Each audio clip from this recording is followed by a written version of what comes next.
കലുങ്ക് സൗഹൃദ സംവാദ വിവാദങ്ങളിൽ വീണ്ടും രൂക്ഷമായി പ്രതികരിച്ച് കേന്ദ്രമന്ത്രി സുരേഷ് ഗോപി. പരിപാടി വക്രീകരിക്കാൻ ചില ശ്രമങ്ങൾ നടക്കുന്നു. ആനന്ദവല്ലി ചേച്ചി വന്ന് തന്റെ നെഞ്ചത്ത് കയറിയിട്ട് കാര്യമില്ലെന്നും സുരേഷ് ഗോപി പറഞ്ഞു. അതിനിടെ ഇന്നും വിവിധ ഇടങ്ങളിൽ കലുങ്ക് സൗഹൃദ സംവാദം സംഘടിപ്പിച്ചു. അന്തിക്കാട് നിവേദനം നൽകാനെത്തിയ വയോധികനെ മടക്കി അയച്ചതിനു പിന്നാലെ കരുവന്നൂർ സഹകരണ ബാങ്കിലെ നിക്ഷേപ തുക മടക്കി കിട്ടാൻ ഇടപെടൽ ആവശ്യപ്പെട്ട ആനന്ദവല്ലിയെ അപമാനിച്ചത് അടക്കമുള്ള സംഭവങ്ങൾ കലുങ്ക് സൗഹൃദ സംവാദത്തിന്റെ ലക്ഷ്യത്തെ തന്നെ മങ്ങലേൽപ്പിച്ചിരുന്നു. പിന്നാലെ ഇന്ന് മുല്ലശ്ശേരിയിൽ നടന്ന കലുങ്ക് സൗഹൃദ സംവാദത്തിലാണ് സുരേഷ് ഗോപിയുടെ പ്രതികരണം. കരുതിക്കുട്ടി ചില ആൾക്കാരെയൊക്കെ കൊണ്ടുവന്ന് നിർത്തി ഇതങ്ങ് വക്രീകരിക്കാനുള്ള ശ്രമമൊക്കെ നടത്തുന്നുണ്ട്. അത് സ്വാഗതാർഹമല്ല. പക്ഷെ അതിന്റെ തെറ്റും അപകടം എന്താണെന്ന് അവർ തന്നെ അനുഭവിച്ച് അറിഞ്ഞു. കരുവന്നൂരിൽ ഇഡി സ്വത്ത് കണ്ടുകെട്ടിയ കാര്യം നേരത്തെ പറഞ്ഞതാണ്. അത് ബാങ്ക് വഴി മാത്രമേ നൽകാൻ കഴിയൂ എന്നും സുരേഷ് ഗോപി.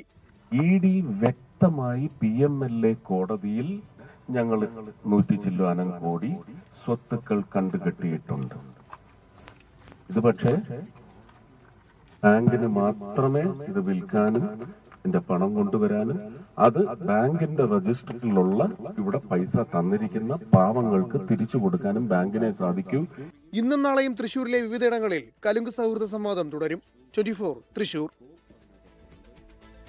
ലോകത്തെവിടെയായാലും ഏത് സമയത്തും 24 വാർത്തകളും ഓഗ്മെന്റഡ് റിയാലിറ്റി പാക്കേജുകളും എക്സ്പ്ലെയിനറുകളും വിശദമായി കാണാൻ ഞങ്ങളുടെ യൂട്യൂബ് ചാനൽ നിങ്ങൾക്ക് സബ്സ്ക്രൈബ് ചെയ്യാം.